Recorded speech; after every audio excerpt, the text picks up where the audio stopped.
In the news this week, nothing to celebrate. Australia's asylum seekers issue highlighted on Refugee Week. Tax cut relief news for Australians, but what will the plan mean for young people? Stop the Violence, a joint summit to discuss solutions against hospital assaults. And Perth Zoo set to get its very own giraffe calf with a birth expected this winter.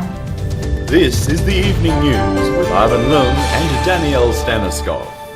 Good evening. As the world commemorates Refugee Week, there are still 70 million displaced refugees in the world, 800 of those seeking asylum in Australia.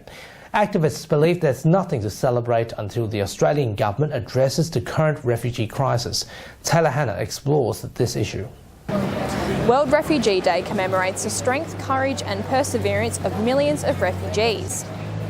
But the Refugee Rights Action Network highlighted the unfortunate reality of what it really means to be a refugee and the sacrifices in gaining asylum in Australia. While I think nationally and internationally a lot of people are celebrating this week, he said that for the 800 people who are still on Manus and Nauru, there's really nothing to celebrate.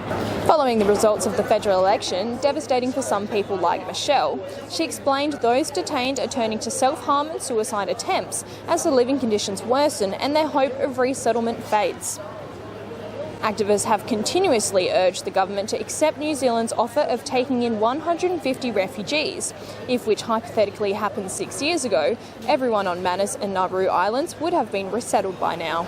Refugee Week, we should celebrate the fact that Australia has welcomed refugees pretty much since its inception. The diversity we have in Western Australia strengthens not just our community but also our economy. Multicultural groups commented on refugee numbers increasing considerably and said there is still a lot of work that needs to be done. Particularly in the space of how we detain refugees. People at Manus and Nauru are still suffering very badly. It's really important for people to actually have a resettlement pathway, which at this stage they don't. Taylor Hannah, WAMN News. The federal government's tax cuts are a step closer to reality, with the government seeking support for its plan. The relief plan is expected to bring benefits for Australians, despite concerns it'll bring more cash for the top end of town. Nelson Liu has more. The federal government is pushing to get its tax cuts package passed in Parliament, but at the moment it's facing some resistance. The package, which is worth $158 billion, needs four crossbenchers or Labor's backing to pass it, but it hasn't got the opposition's full support. Labor has supported the first stage of the plan, which will mean extra cash for low and middle income earners, but has hesitated at the later stage because it may be skewed towards the wealthy. Experts say it'll bring benefits for young people, but it may also not be a lot of cash back for the lowest income earners. Some young people will see, they'll see a bit more money in their pockets because, taxes for them are sort of going down, because many of them start off in sort of lower positions and part-time sort of work, so they're tending to fall into the categories that will benefit. I think for people who are earning less than $37,000, the tax savings would not be as much as those who are earning in the middle or certainly in the later stage, those in a high income. However, you must understand that when you have a broad-based tax cuts, there will ultimately be some winners and some losers. Meanwhile, the government remains committed to its plan, believing it will get the support it needs, while claiming it will be good for young voters. I'm very confident this will pass because it's the right thing to do. We believe that individuals should have choice on how to spend their money because they are the best managers of it. Now, Finance Minister Matthias Cormann has ruled out bringing Parliament sitting forward to pass the cuts before the end of the financial year. But if people lodge their tax returns from July 1 and the government's cuts are passed in early July, they can expect more money back in their pockets sooner. Nelson Liu, WAMN News.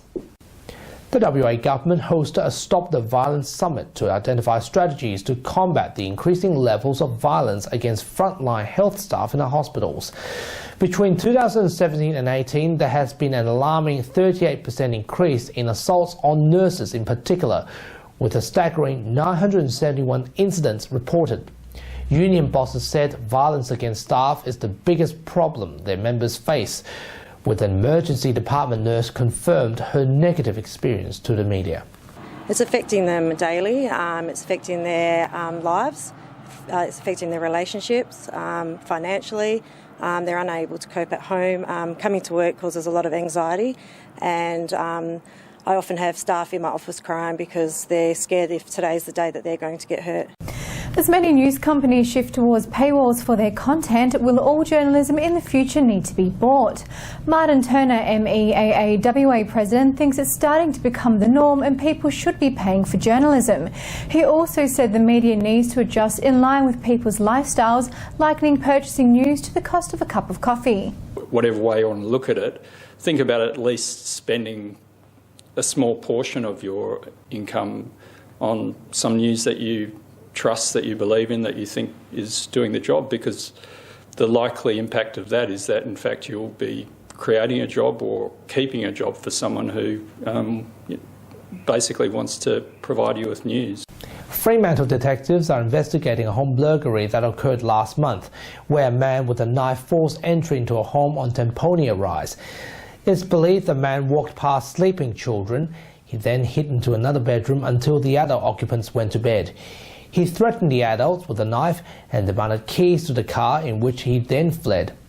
Later that evening, the Toyota Corolla was found burnt out in Port Kennedy. Anyone with information that could assist the investigation is asked to call Crime Stoppers. The Occupy protest in Hong Kong happened over this weekend as protesters surrounded a number of government office towers, the Hong Kong police quarters, as well as a few arterial roads throughout the day. Thousands of protesters surrounding the police headquarters as night fell. Overseas students in Perth also held a support vigil at Forest Chase. Right now we're working on different kind of presentations, and we're making videos and leaflets to try to educate Australians on the street, to let people know why are we doing this. The US President Donald Trump has ordered an attack on Iran in response for a US drone being shot down by the Iranian army, but then called it off when the operation was already in its early stages. Warplanes were apparently already in the air and naval ships in position when the order to stand down came through. It was unclear if Mr. Trump changed his mind or if the administration altered course because of logistics or strategy. It was also unknown whether the attacks might still go forward. In celebration of World Giraffe Day, Perth Zoo and Environment Minister Stephen Dawson announced the news of a giraffe calf to be born this winter. The exact due date is difficult to determine, as giraffes have a length of 15-month gestation period. Mr. Dawson said the upcoming birth will help to protect this species from extinction. The community can keep up to date with the upcoming arrival of the new giraffe calf by following Perth Zoo's social media. And that's our news for this week. You can follow the latest news on our website and Facebook page. From Danny and myself and the rest of the team, until 8 o'clock next Sunday, a very good evening to you. Good night.